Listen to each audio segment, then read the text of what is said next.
கிட்டத்தட்ட 1 மணி நேரம் 5 நிமிஷம் மொத்தமாக வந்து பார்த்திங்க அப்படின்னா 65 நிமிஷத்துக்கு எபிசோடு அப்படின்னு நம்மளும் ஏதோ பெருசாக நடக்கும் போல அப்படின்னு உட்காந்து சிறகடிக்க ஆசை. இன்றைக்கி சண்டே ஸ்பெஷல் எபிசோடை பார்த்தா ஒன்றுமே நடக்கலை. வித்யா வீட்டுக்கு வந்து இப்போ வந்து ரோகிணியும் வந்திருக்காங்க. ரோகிணி அவங்க ஃப்ரெண்டு மகேஸ்வரியை கூப்பிட்டு வந்திருக்காங்க. அங்கே கிறிஷும் இருக்கார். ஸோ இந்த சமயத்தில் வந்து பார்த்திங்கன்னா 2 தடவை, முதல் தடவை மீனா, அடுத்த தடவை விஜயா அதே வீட்டுக்கு வராங்க. வரும்பொழுது இவங்க அந்த ரூம்குள்ளே ஒழிஞ்சுக்கிறாங்க. மீனா அந்த செருப்பு யாருதுன்னு கேட்டால் மகேஸ்வரியோட பையனோடது, மகேஸ்வரி உள்ளே தூங்குறாங்கன்ட்டாங்க. விஜயா அதை கூட நோட்டீஸ் பண்ணல. பார்த்துட்டு அவங்க பேசாமல் போயிடுறாங்க. அந்த ரோகிணிகிட்ட பார்த்துருந்துக்குங்க, அவள் உங்களையும் அவர் கெட்ட சக்தி அப்படின்னு சொல்லிட்டு போயிட்டாங்க.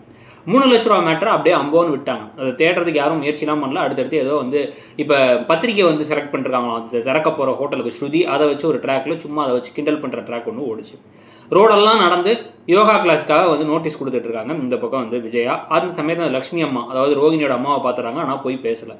இதை வீட்டில் வந்து சொன்னதுக்கப்புறமா வந்து பார்த்திங்கன்னா ஒரு மோசமான வார்த்தையில் பிச்சைக்காரி மாதிரி சுற்றிக்கிட்டு இருந்தாவ அப்படிங்கிற மாதிரி இவங்க சொல்ல, உடனே அவங்க எங்கே இருக்காங்கன்னு தேடி போவோம், அந்த வீட்டுக்கே போவோம்னு முத்து மீனா போக, விஜயா வந்து இப்போ இவங்க என்ன பண்ணுறாங்க, ரோகிணி அப்படின்னா வந்து கால் பண்ணி தன்னுடைய இவங்களுக்கு கால் பண்ணிட்டு அந்த ஹவுஸ் ஓனர் கால் பண்ணி வீட்டை காலி பண்ண ஏற்பாடு பண்ணுறாங்க. இதுக்கு இடையில வந்து பணத்தை திருடினது இவ்வளோ கூட இருக்கலாம், ரோகிணியாக கூட இருக்கலாம் அப்படின்னு ஒரு வார்த்தை விஜயா சொன்னதுக்காக, எப்படி உங்கள் அம்மா பேசுகிறாங்க நீ பார்த்துக்கிட்டு இருக்க அப்படின்னு சொல்லிட்டு வந்து பணத்தை திருடிட்டு அப்படியே அடிக்கிறாங்க, தலைநேரில் அடிக்கிறாங்க, கத்துறாங்க, கோவப்படுறாங்க, தள்ளுறாங்க. மனோஜ் அம்மா எவ்வளோ மனதையும் உனக்கு தெரிகிற திருட்டுத்தனத்தையும் செஞ்சுட்டு இப்படி நல்ல மாதிரி பேசுறியாமான்னு இருக்கு நமக்கு.